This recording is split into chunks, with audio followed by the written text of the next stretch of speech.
Ce jour dédié pour l'élection de l'âme de Esther Bat Oriet Zichronah Livracha. Nous sommes dans le cadre de notre série de cours sur le Lashon Hara, cet interdit extrêmement grave et très important. Alors, il y a un midrash très connu, qu'un jour à Tzipor, et Tzipor c'est une des grandes villes qu'il y avait ici en Israël il y a 2000 ans, un vendeur comme ça qui passe avec sa charrette, il crie comme ça avec son microphone de l'époque, il dit « Qui veut acheter un élixir de vie ?» Tu bois ça et tu vis longtemps. C'est un truc magique comme ça.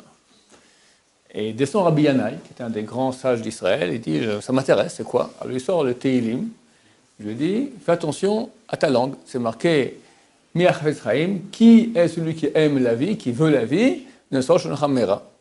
Boucle ta bouche de dire du mal. Et Rabbi Yannai a dit « Ça fait des années que je lis ce verset, je n'avais jamais compris à quel point tu avais raison. » Et tout le monde pose la question, qu'est-ce qu'il y a de tellement extraordinaire?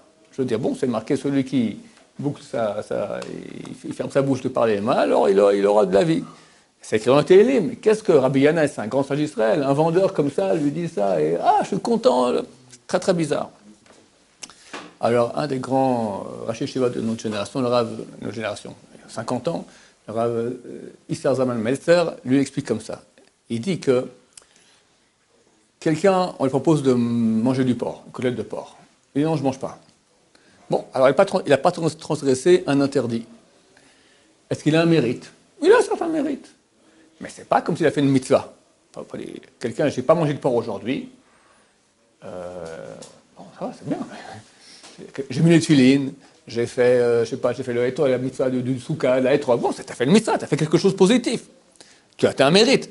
Mais j'ai étranglé personne aujourd'hui. Bon, ok, je suis bien content, d'accord, mais c'est pas extraordinaire. C'est ça que vient maintenant dévoiler ce vendeur. C'est que quand quelqu'un ferme sa bouche de parler à Lashon Hara, c'est un élixir de vie, ça lui rajoute de la vie. Quand quelqu'un fait un péché, ça mène de la mort. Tu ne fais pas le péché, ok, il n'y aura pas de mort, mais il n'y a pas plus de vie, ça reste normal. Le grand chidouche, la grande nouveauté, c'est que quand tu ne parles pas de mal, c'est tellement grand comme mérite, c'est comme une grande mitzvah que tu as fait qui te rajoute beaucoup de vie. Et c'est pour cela que Rabbi Yannai était extrêmement content. Le Lashon Hara, il y a deux types de Lashon Hara. Quand on fait Lashon Hara, il y a deux problèmes.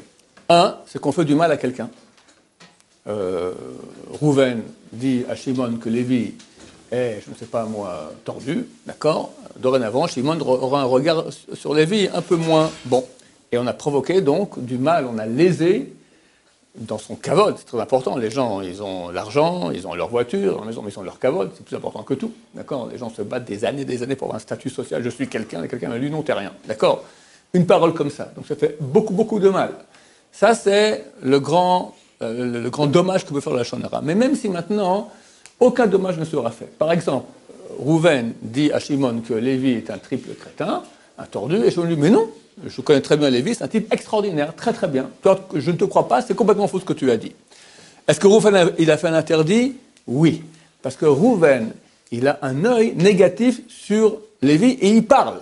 D'accord? C'est encore dans la tête, on verra, on va étudier des fois. On peut penser en bien, on peut en penser en mal. Ça dépend, il faut penser en bien d'habitude. Mais il y a des fois où on peut penser en mal. Mais parler de cela, le fait que tu critiques quelqu'un, le fait que tu descendes quelqu'un, d'habitude c'est pour se rehausser soi-même. Soi-même déjà en soi c'est interdit, bien qu'aucun dommage ait été fait à la personne à qui on parlait. Donc après Hachem, on veut beaucoup de vie, on va boucler notre bouche et on aura beaucoup de vie. Amen, Ken Yiratzon.